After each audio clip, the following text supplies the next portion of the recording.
All right. I'm gonna do that money square. She's like, what? 40, bro.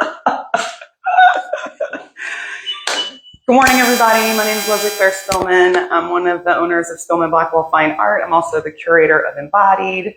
It's our current exhibit, which features 4 amazing New Orleans-based artists making figurative work in a real variety of ways. I hope you caught our talk yesterday with 2 of the artists. We're back today with the remaining 2. We have the wonderful John ISIAH WALTON and the wonderful BIANCA Walker, and we're going to be chatting about their practices and their work. They'll both be tagged on this video, so be sure to follow them and their amazing careers. Also, if you would like to experience the show in person, you have exactly 1 more day because it closes at the end of the day tomorrow. You can still see it on our website at Spillman Blackwell Fine Art. So we'll begin with BIANCA. What's up, BIANCA? Not much. Early. I know. Come in just a little bit. I'm so excited to have a brief chat with you. I've known you for a little while. We've worked together. You were in our summer invitational Fans of the Gallery. We'll remember that amazing show we had, I think summer 2022. And BIANCA had a mammoth piece that now lives right next door to a Radcliffe Bailey. So congratulations to you on that. But yeah, BIANCA is quite a rising star in New Orleans, and I'm so pleased to have them here again in the gallery. And we're just going to have a real informal chat. We keep things really loose here at Spillman Blackwell. And if you have any questions for BIANCA or for John, fire them off, and we're going to try to get to them before the end of this live.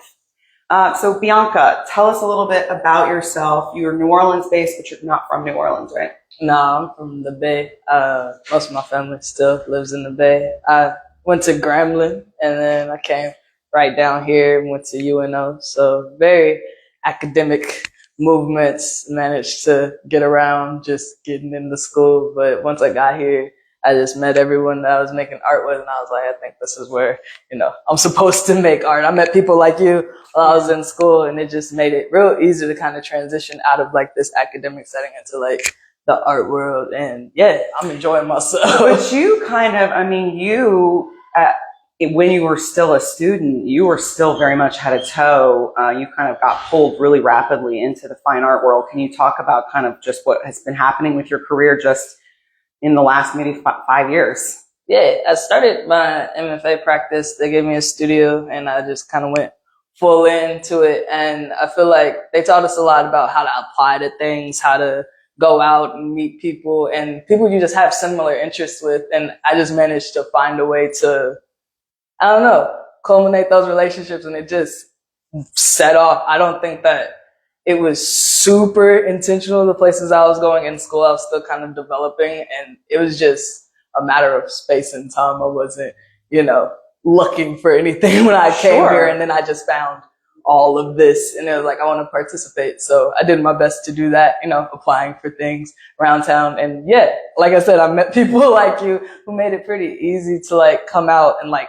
show myself in a way that I didn't feel like all this pressure, like, this is the art world. It was very much like, we're artists, we're all creatives. Even if we're installing, we're moving, every step of the process feels like art.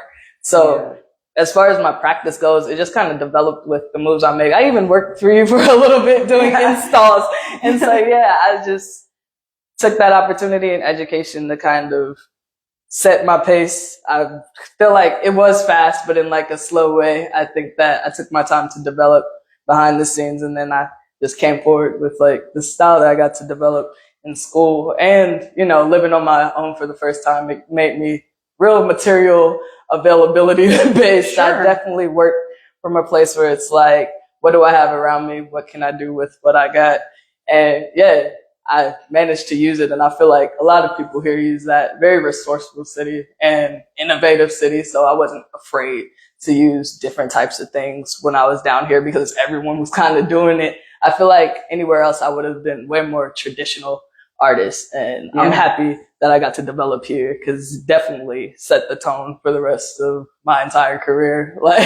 New Orleans has a way of drawing the right people in, so this seems like a perfect kind of place for you. I'm really curious as I'm hearing you talk about just sort of navigating being a student, and I know as you were a student, what I was getting at before is you were starting to really get some momentum behind your work, and collectors and people buying your work, which is not typically something that students really enjoy with some sort of regularity. And you seem wholly unfazed by the sort of hype that people are building around your work, which is amazing and deserved.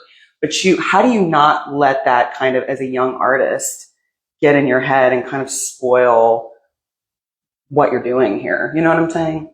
I think I've always just been about the art. Like, everything else is everything else to me. Like, if I'm not painting, I'm just kind of miserable. So I focus on the paint, and then everything else is everything else. And I just lived that way since I was a student. Like, because when I first started school, it's like, okay, you're in this room by yourself. Some people may not see any of this. Are you still going to have that drive? And it's like, yeah, I just kept that entire mindset the whole time. And I've definitely seen it be beneficial to my work. I've definitely had like moments where it's like, oh, people like this, so I'm going to do this. And I immediately kind of get out of that because it definitely messes with your development a lot. I guess that's what I'm asking. To have people so eager to collect your work so quickly, does that like mess with the work? And it sounds like you think it might, so you have to immediately challenge yourself to move beyond that, which is not something that's innate in most young artists. So it's like really fascinating that you possess that to me.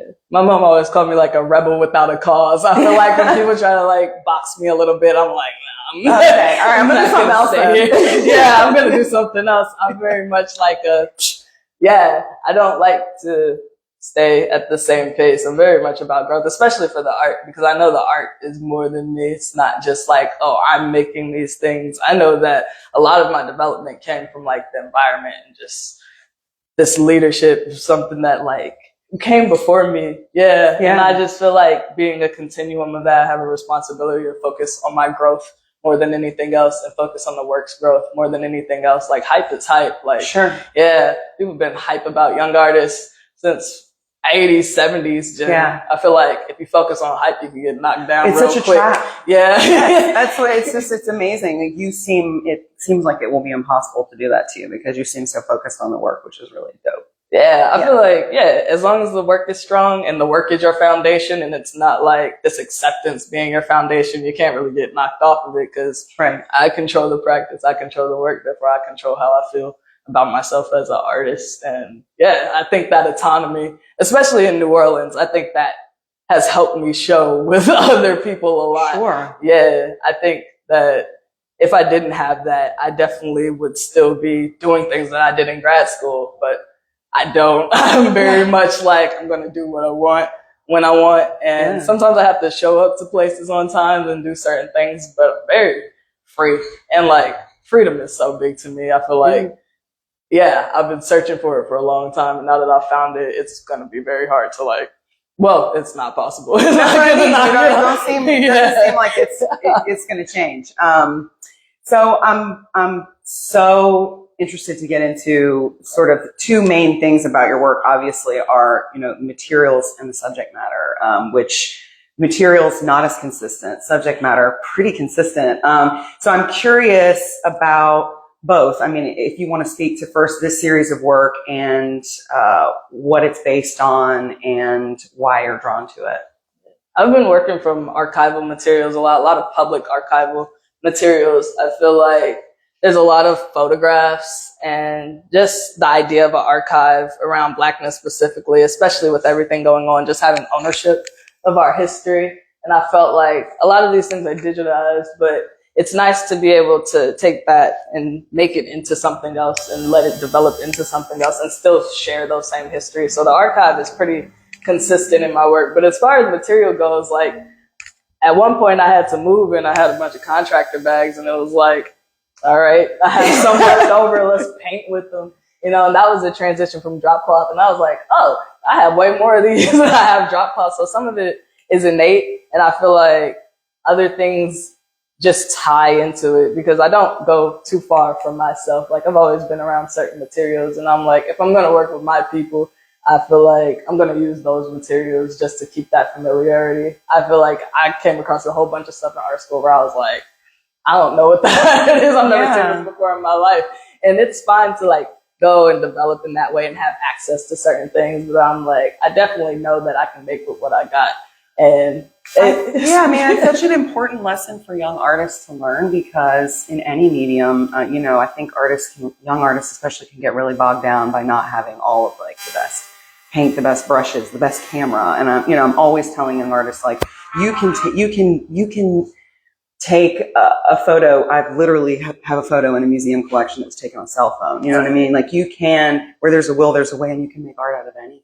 And I think, tell us about some of the other materials besides the contractor bags that you use. I've definitely used contractor bags, but drop cloth has been my primary source of like, and that was just leaving Grambling, and I was like, I can't afford canvases. And my professor being like, there's some drop cloth in the back, go take that with you to grad school and make it work. And yeah, most of my materials are make it work. I got down here and I was like, oh, I don't have wood, palm trees, shit, year round. So I just started grabbing palms. I love this way to hang the work. I definitely like just get out of my car and grab them. Some of them are bundled up, and then you get like bamboo and things. So yeah, I definitely just look around and see what can I make with, because I'm gonna make anyway. It's just about what's there at the time. And yeah, it all just ties together. I feel like because I'm doing it naturally. When you do something naturally, like you can tell. And so I'm very stuck on like, okay, I'm gonna just let things happen, and as they happen, it'll come together, and I let it come together. Tell us a little bit about your practice, just like day to day. Like, are you painting on the floor? Are you painting on the wall? Do you switch it up? If people haven't been treated to what is really a performance, a lot of times when you have openings, you are painting live, and you're a really dynamic painter, and it's very physical. So speak to your practice a little bit and what is involved in making work like this. I think that it just comes from like childhood. Like California, we all kind of just grew up and it was like sports. Like you wake up, go to practice, and it was very much like, okay, when I'm painting is a practice. And I was immediately like, okay, so I have materials, I roll out of bed, sometimes I'll throw some paint onto something, and then I'll go make breakfast, sit down, okay, that's dry, go back and paint some more. Like I don't have furniture in my house. It's very much these on the floor, and it's me going about my day and being like, oh, I'm gonna add this here, I'm gonna add this here, I'm gonna add this here. And yeah, sometimes I'll take space out and like focus on something really long time, but for the most part, it's just me doing what I do throughout the day. Yeah, I mean, I love the footprints. That's like one of my favorite elements to some of these pieces. The real evidence of the artist's literal footsteps. Yeah. Tell us a little bit about the image that this piece is based on. This is a Sunday in Little Rock. That's what it was titled in the archive. And when I saw it, it just reminded me of home. But I'm from California, and I was like, but if you grew up in the church, you know, like what a Sunday after church looks like. And I was like, and that's what I love about the archive. You find things from different places and different times, and then you're like, oh, this is us. Like we are all entangled in the same way, and we find similar ways to find and build community no matter where we are. And yeah, it just spoke to my entire childhood. Like I went to a Christian school. I went to like Bible camp. My family was in the church. So when I saw it, I was like, I think that this piece will speak to a lot of people, even people who aren't going to church anymore. It's like, yeah, you can see this image and you realize exactly what it is, and you can get the feeling of it immediately. Oh man, for sure. Let's chat about this piece a bit. What about the image that this one is based on?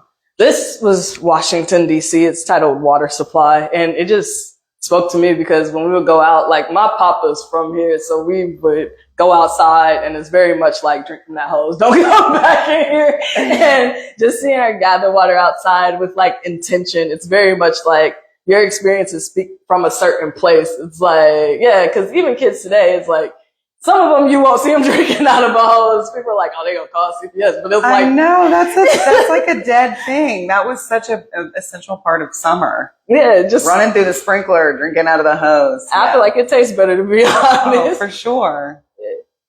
I also love, like, see, we just have a little bit of AC on. I love how there's like this little kinetic element that happens with these, how they move when they're on the wall. Oh yeah, I definitely like my pieces to be alive. Like, I don't like them to be stagnant, like the movement in them, because I feel like even the way I paint is very much movement. So letting the canvas kind of speak to that as well. I love doing that. Like I rarely tie anything off. even the drop cloth, it gets some flow. Maybe not as much as the trash bags because they're lighter, but yeah, I definitely like them to move and wave around. Even with no air, walking past them, it's like you can feel it. And yeah, I love that about them. Yeah, this one's moving too. I love this. This very sweet scene. What about this one? That one's one of my favorites because that family is in Bakersfield, California, and they came from Houston to Bakersfield. And it just reminds me of like my family. Like most of my grandparents are from the South, and it's like there was this entire migration of people going to California. Like most people from California aren't even from California, or their families aren't from California. Like all of my family reunions is like Texas down here. And it's like just having that in history documented and seeing different people in different places. Like I don't know those people, but I know of their experiences and I know what they may have gone through because my family's gone through the same thing. And it's again, just bringing together these kind of universal experiences and trying to show them and have them have that actual feeling in the painting. Because I feel like, yeah, getting up and moving for any reason is abrupt. And it's like, there's some beauty in that abruptness and it brings some type of life to these images because, yeah, you can, like, the idea of like going home to me is amazing, but I love the idea of going home because it's not like, oh, I'm going home to this place of stagnation. It's like there's always movement, even when you go home. And I think that that thing about Blackness in our history, it's like we're ever moving, whether voluntary or not. And I just think that capturing that movement in the way I paint, because I'm someone who's moved a whole lot. Like I've been in Texas, I've been in New Orleans, I was in Baton Rouge for a long time. And it's like, yeah, I think just paying admiration to people who like did have to go somewhere else and they built entire lives and entire generations in those places because they were definitely moved involuntarily, but it's like, this is their home now. What do you make of that home? So yeah, I try to capture that in my paintings because there's only so much you could kind of get from a title. I think paint adds to it. What's something that you wish people would ask you about your work or you wish people would understand about your work that they don't? That is more so about the action. Like the product is the product to me. Like I feel like I have paintings on paintings on paintings and it's like the painting is important, but it's never like the most important part. It's the act of the practice. And that's why I try to bring my practice into my paintings a lot. Like you said, the footprints. I want some people to know that like someone was here, someone created this. It wasn't just a product. Like this is a life that's being put into this vessel. It's never just a painting. You know, there's a lot, and that's for all art. There's always this behind the scenes and background. You know, you get that in theater, you get that with cinema, you get it with poetry. Like there's this behind the scenes of everything. And like I said, like a continuum of just what you are already doing and being able to see some of those steps. So yeah, I just love that people can see paint as a practice when it comes to my art. In terms of this series, you know, based on Black leisure and labor, is it ongoing forever? Do you feel like there's a point in which it'll feel complete to you, or is this series you think going to be ongoing? I think it will be ongoing. I definitely love the images that I work from, and the time may change, but I'll always just paint my people. I don't see myself painting anything else, really. Yeah, I've started as a portrait artist, and I still consider myself a portrait artist, even when it's abstracted like this. Yeah, that's always been my thing. So as far as painting Black people, that's what I'm going to do for the rest of my life. So was your work tighter then originally when you were really? So you're getting more and more abstracted. Yeah. As you get freer and freer. I was like charcoal, just strictly drawing. And then I got into painting and I was very much like clean your brushes, do this, and then oil painting. Cause I started art in that academic setting. Of course. Yeah. So it was very much like, you need to do this. And then I just kind of broke off of that.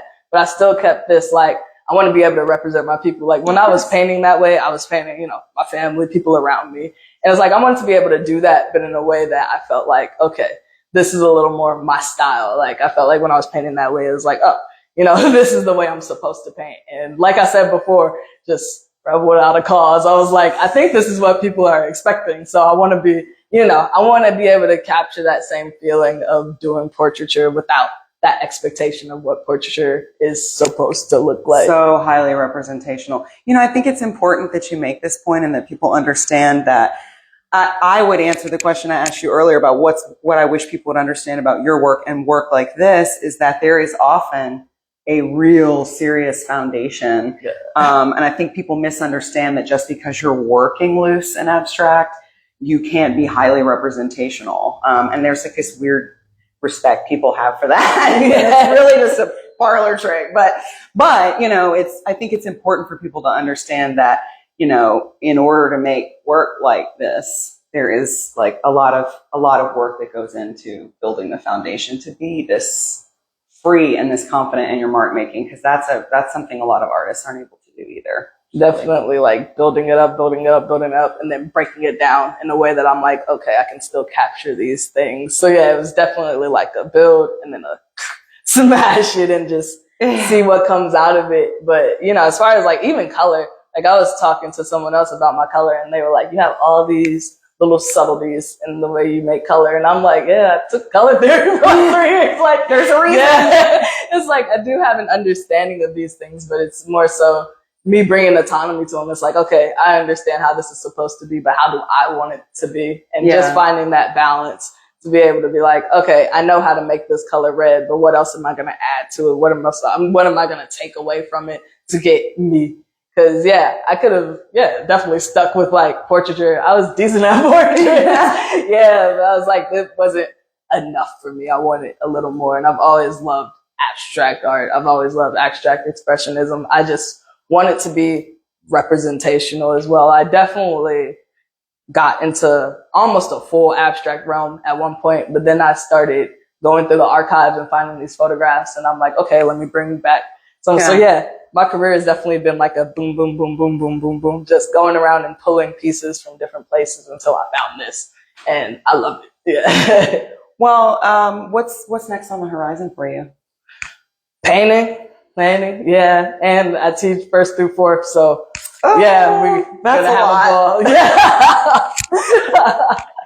Nah, they actually make me way better because I'll see their work and I'm like, of course. I wish I was this free. And then I go back and try to apply that. So they're definitely making me a better artist and a looser artist. So I'm excited to see what's next. I'm definitely taking from them and being like, they walking, they don't know what they're gonna make that day, and I'm trying to be the same way. You're not bogged down. Like I always tell people, we all start off as artists. Like we're all drawn to mark making and color and expressing ourselves in that way. And then somewhere along the line, someone tells us we're not good at it. We become self-conscious because we compare ourselves to others or whatever. But it's in all of us. Yeah. Know? And especially like you as a painter, you know, like painting, people always say like people take their entire lives to like paint like a child. Yeah. So it's like I get to be around pretty much greatness every day. Like we're all trying to paint like them a little bit and I get to see it and get to apply it. So it's definitely been beneficial to me. So thank you, Bianca. Thank you. John,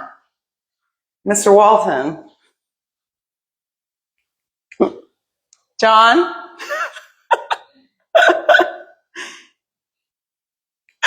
We're ready for you, sir. It's all right. Bianca, let me get your mic.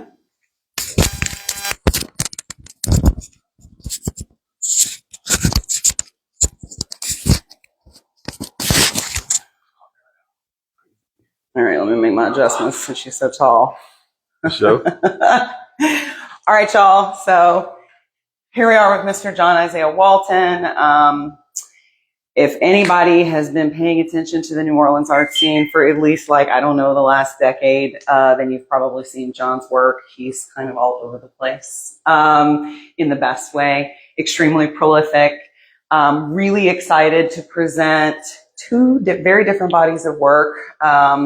Most folks will be really familiar with the Black paintings, but there's a new series that's being shown here, and I'll let John dig into it a little bit.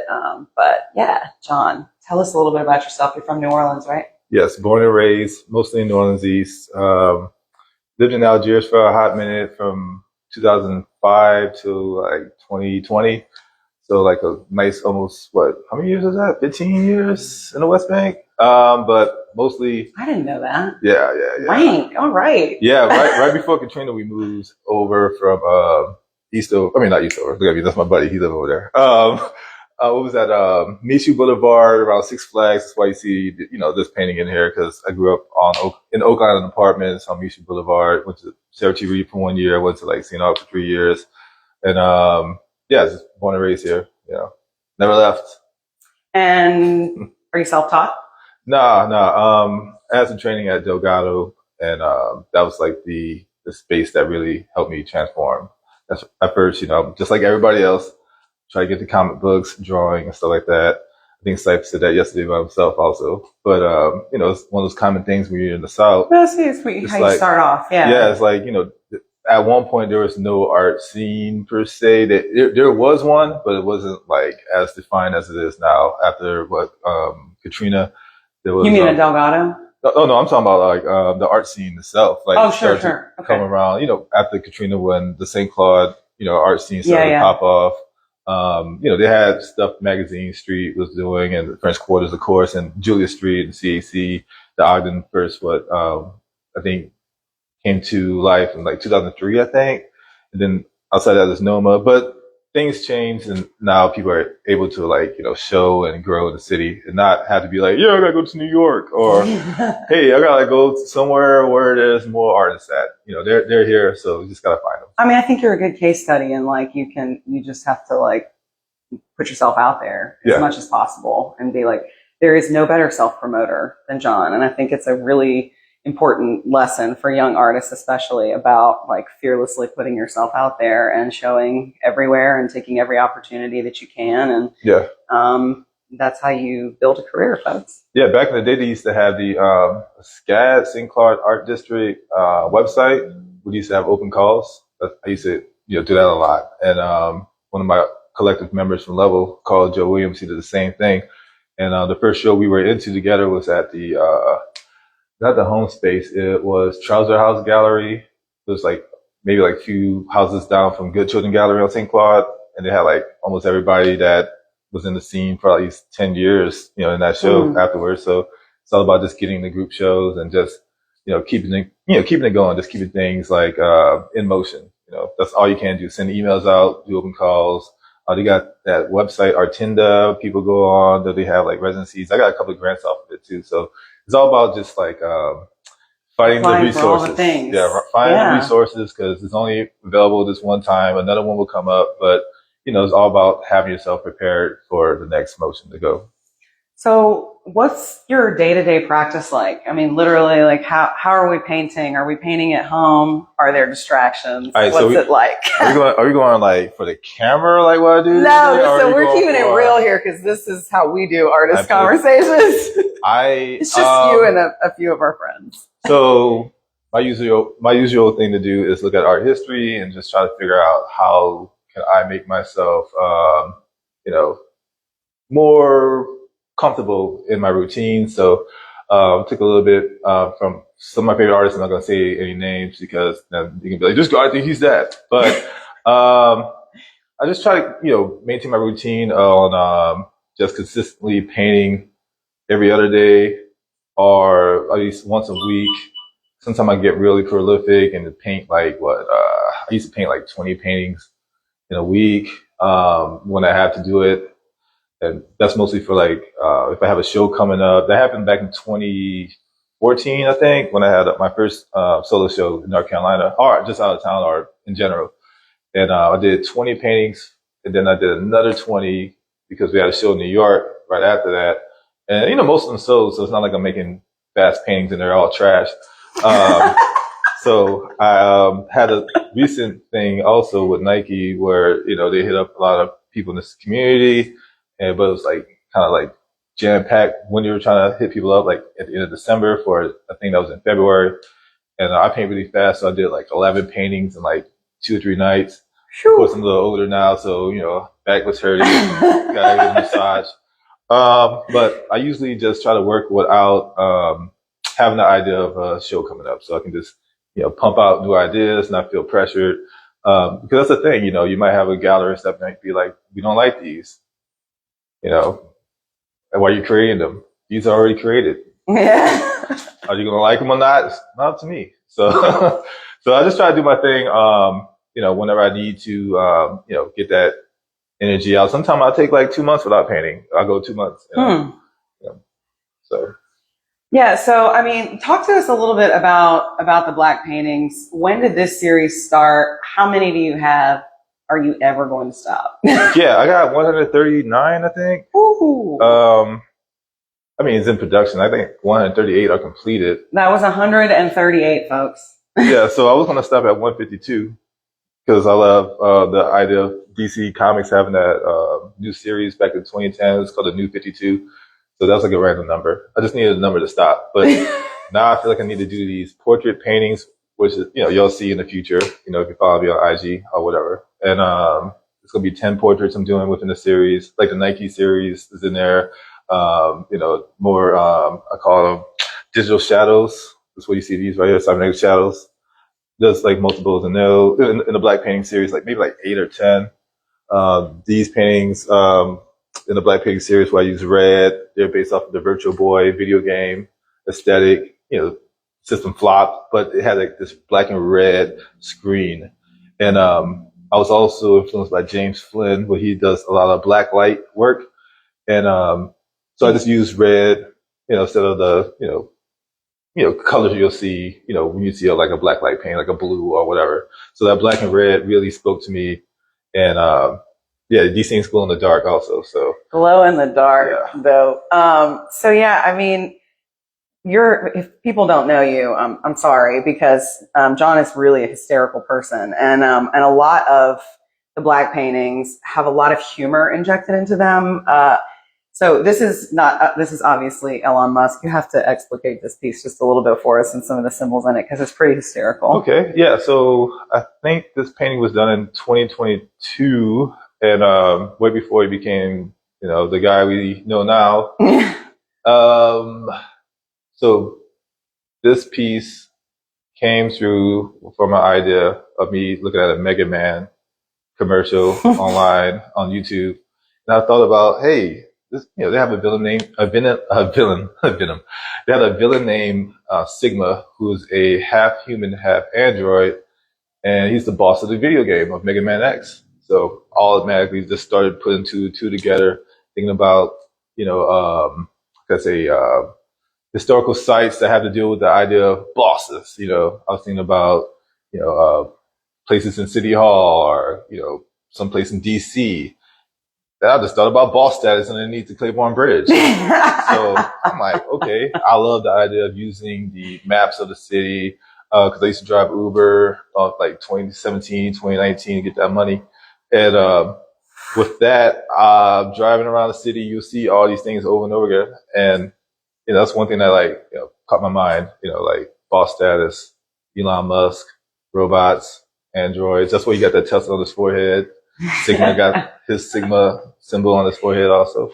So just trying to play off the ideas of just what is a boss, And this one's a self-portrait, obviously. Talk to us a little bit about this piece. Yes. So people get this confused with some demonic energy, which is not. Which is goofy. I can see it though. We're in Louisiana, so I can see the Bible thumpers being like, you know what, this is not it, y'all. But it's not that. It's actually a portrait of me being a Capricorn, or the goat, JK. But I did another painting based off of this whole idea of Capricorns when I had my residency at the Macedonia Institute in upstate New York, where I did a similar composition.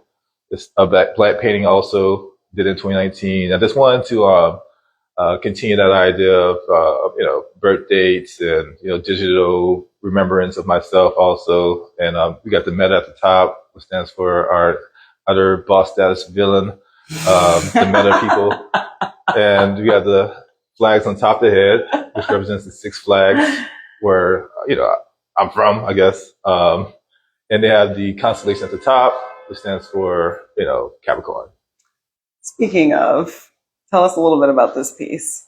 All right, so I had 15 speeches in my head about this, all sarcastic, but I had to really tone it down to sound very serious. No, but you don't have to. So this is just a collage of ideas of where I'm from. Originally in the New Orleans East, they call it the Goose.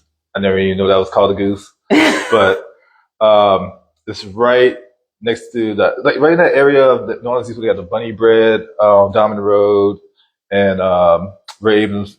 I don't even think they call it Ravens anymore. Elementary school, I used to go there. But Six Flags, of course, Tweety Bird. That's where I grew up in New Orleans East, in Six Flags area, Michi Boulevard, Oak Island. So it's just like this combination of those two areas where I lived at. And then 2018, I made this piece. I had like the Virtual Boy headset in there way before I did the Elon and the Gucci flip flop paintings and stuff that's black and red. This was like an idea of what it is to be in a virtual reality setting, going back to the past. So that's why you see this VR headset on top of this guy's face. But I'm a really big fan of, the neo-expressionist artists. Of course, the big dog, Jean-Michel Basquiat, Francisco Clemente, Julian Schnabel. I love those action painting guys, and the guys they, ripped from also like Robert Motherwell and all those Abex guys from like the 1950s. Those guys that passed away, way before their time. So that's why you see a lot of these energetic brushstrokes. You see not in these, but you'll see more of a all pastel type of movement with these, because at one point these lines used to be all pastels and not defined by paint pens. So I tried to mix it up with line quality. So the pastels became more of how I do the figure, the flesh tones in the figure, so like that.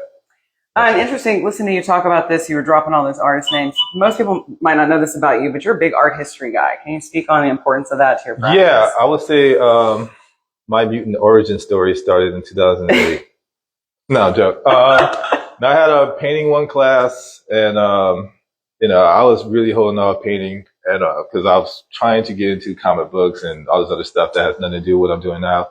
And I took a West Bank painting one class with Walter F. Johnson. He created a whole curriculum, and I can say that we had a session to where we watched art documentaries. I used to watch A&E back in the day on cable, and didn't really think about it too much. And I really connected when he played a Picasso documentary, and I was like, wow, this guy actually has real histories. And he talked about how, he had his influences and his defeats, how, he had family that wanted him to do one thing, but, become like a very serious portrait painter or whatever. And then, he just wanted to do his own thing. That's kind of like a cool, rebellious story.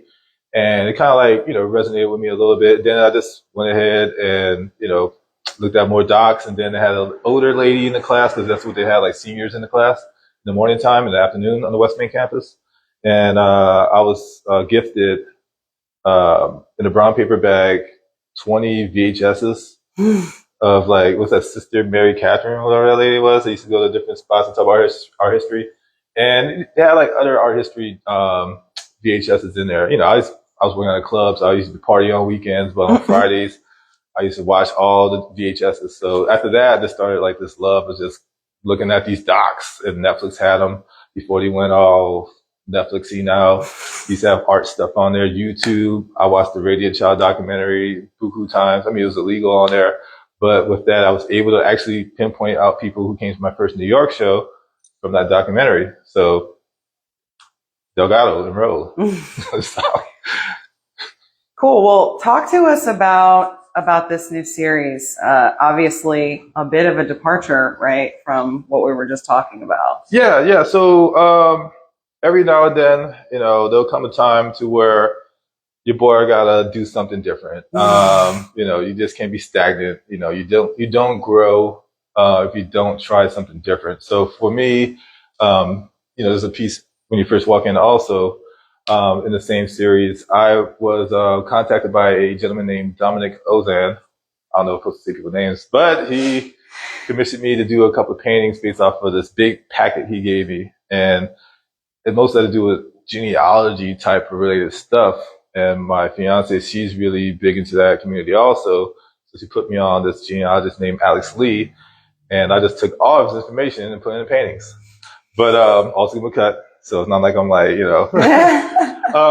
So I'm really bad with French when the camera's on me. So this is two sisters, the Ozan sisters. In the other room, there's three sisters, which are Ozan sisters also. And this is Leslie-Claire.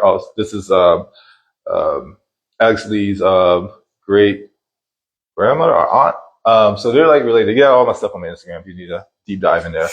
But And the series is Racines. Yeah, Racines. It means roots in French. I'm on Duolingo. I'm on 344 days. To tell you absolutely You're getting there. Nothing. Maybe I might know a few words, but you know, it's kind of a struggle. But I did struggle with these paintings. So this piece right here, it came with a nondescript background. So I had to really dive in and figure out how to immerse in an environment that might be close to the Opelousas area. This is where most of these portraits come from, or these people come from. So I had to really look at a bunch of archival photos. Also, photos from when I used to travel up and down Highway 90 to go visit my fiance's family in Lafayette. And, I just had a lot of scenery I can just go off of. And plus, I'm a big fan of Claude Monet, which kind of helped me discover the idea of developing a palette for the figures and just like the movement of the works and stuff like that. They're so painterly, and they're so full compositionally compared to some of the black paintings. Talk a little bit about how it feels to sort of vacillate between these two series. Does this feel freer than this, or is it the same? I really feel a little different. There's always the pressure of making it look complete, and that's the main thing I tap into, the anxiety of completion and continuity. So the black paintings, they're kind of a routine thing I can do.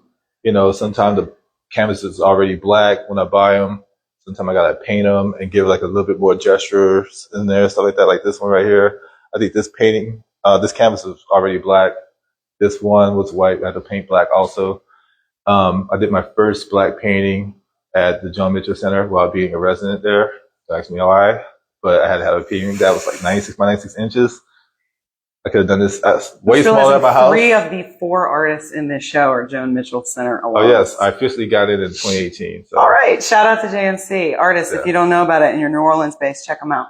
Yeah, and so I started off doing a big gator painting, called it Pink Gator, which is based off of the documentary I saw from Vice when they went into the Six Flags theme park, which is now torn down. And they had a gator that was like giving them a warning, like, "Hey, I'm in here, don't come in here. It's not you. Don't come in here." So I was like, "All right, cool. I need to paint that because on the block, I used to catch the bus. The bus used to go through there, Six Flags Express." And after that, I did a couple of more vignettes of New Orleans. We went to a show that was in Tulane University with Level Artist Collective. And after that, just have more and more ideas. At first, it was going to stop at 20, but I just kept it going for some reason. But, that's another video somewhere on the internet that explains that, I think. Let's go check out our last of these ladies. This one is so sweet. So, yes. So Three sweet. sisters. I think it's like Source Street. I say this French. Poisson? I think so. Man, my girl's gonna kill me when she sees this. she was laughing at you already. Oh wow, okay. Yeah, we got the viewers, y'all. Look, y'all in here. 7 looking at 7, y'all. Look at me. I'm going viral. So basically, this painting, it had a black and white composition. Had to put it to a couple color filter apps. And I had to really come up with my own colors at the same time because, they give you like some colors that merge the hand into the dress. So you got to really be careful how, you extract from those black and white photos and those color filters and stuff like that. So yeah, this painting is just definitely, consistent with the other works I've done, like the works that I had at the Over the Night. The first one, then actually that's the second one I did. I did it in the laundry room at my space in Mid-City. And so yeah, they all have like this continuity, this whole idea of Monet as inspiration, different other impressionists as inspiration for these works. So Bianca, come back for just a second. I don't know if it's possible to get both of your rooms. Yeah, there we go. Let me give this back to you. Thank you both so very much for the context If you have any questions, this would be the time to fire them off, folks. I do have a couple of questions for you together. Were you familiar with each other's work? I am. I met Bianca at What a Night Patron party, maybe like what 4 years ago. Yeah. So with that, I was able to like tap in and see what other artists are doing. That's a good thing about the Ogden. So can y'all speak about like this? It came up in the talk yesterday. Just about like what a vibrant, dope community of artists are in New Orleans. How has that fed you and supported you, this community here? Yeah, I just get to see like great art everywhere, like any time of day. It's kind of nice to be able to just walk in the gallery and be like, oh, and go back to your own practice. Like I've seen your work everywhere, and it's like, yeah, every time you run into someone's paintings, and especially in that room, like you have different styles. I was like, oh snap. And it made me think about how I work in my styles, and it's like I can branch out and do this and do this. It's like, yeah, it's nice being able to see everyone and just see how everyone develops and what everyone's kind of getting into and get inspired from. Yeah, I would say in 2009, I met Bruce Davenport Jr. and like he gave me my first opportunity to show in a group show with Keith Duncan at the MLK Library. And after that, I just kept meeting new artists and stuff like Carl Joe at Trouser House and Horton Humble at Canary Gallery, which is now a Nesbitt. So just meeting artists consistently and everybody just being open, nice. Kind of helped me go